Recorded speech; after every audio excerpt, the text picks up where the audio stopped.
Сәлеметсіздер ме оқушылар? Әдебиеттік оқу сабағын бастаймыз. 53-ші сабақ тазалықты сүйемін.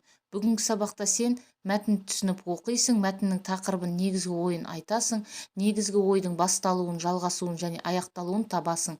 Бірінші тапсырма: суреттерге қарап тазалық сақтау туралы әңгімеле. Әр адам жеке басының гигиенасын сақтау керек.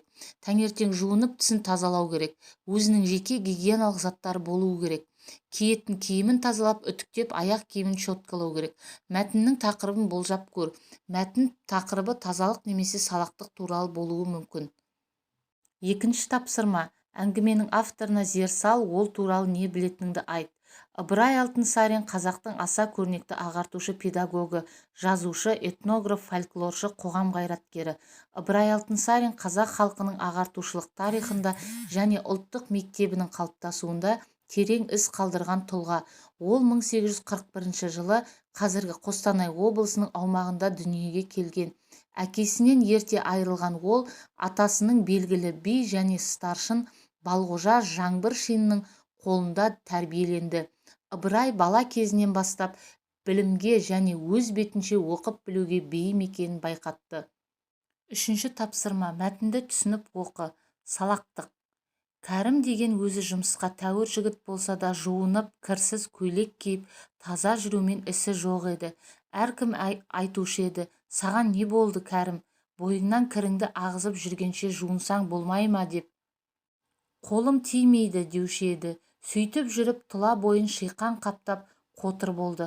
Осылайша құрысып тырысып жатқанда таныстары: Кәрім, тым болмаса жұмасында бір моншаға түссең, не болмаса үйіңде сабынмен жуынуды әдет етсең, бұл бәлеге душар болмас едің дейді. Сонымен Кәрімді ауру жататын үйге алып барып жуындырып таза киіндірді.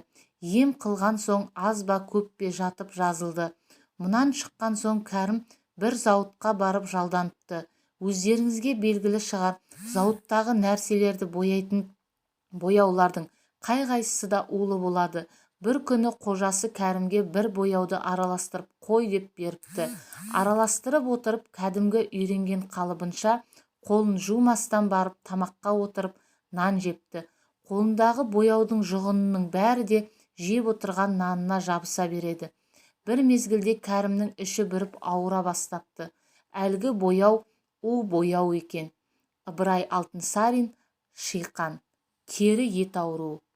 Төртінші тапсырма: мәтінге сүйеніп, Кәрімнің ауырып қалу себептерін санамалап айт. Кәрімнің ауру себептері: жуынып, таза киім киіп, қолын жумағандықтан, таза жүрмегендіктен. Бесінші тапсырма: мәтіндегі оқиғаға сәйкес келетін нақыл сөздерді тап. Тазалық, денсаулық кепілі. Алтыншы тапсырма: сәйкестендір. Мәтін бөліктері: басталуы: Кәрімнің таза жүрмеуі. Жалғасуы: Кәрімнің ауырып қалуы. Аяқталуы: Кәрімнің улануы. Жетінші тапсырма: тазалық, денсаулық кепілі. Нақыл сөзіне шағын мәтін ойластыр. Таза жүрсең ауырмайсың. Ол үшін күнделікті жеке бастың гигиенасын сақтау керек. Күн сайын жуынып, киімді таза ұстау керек.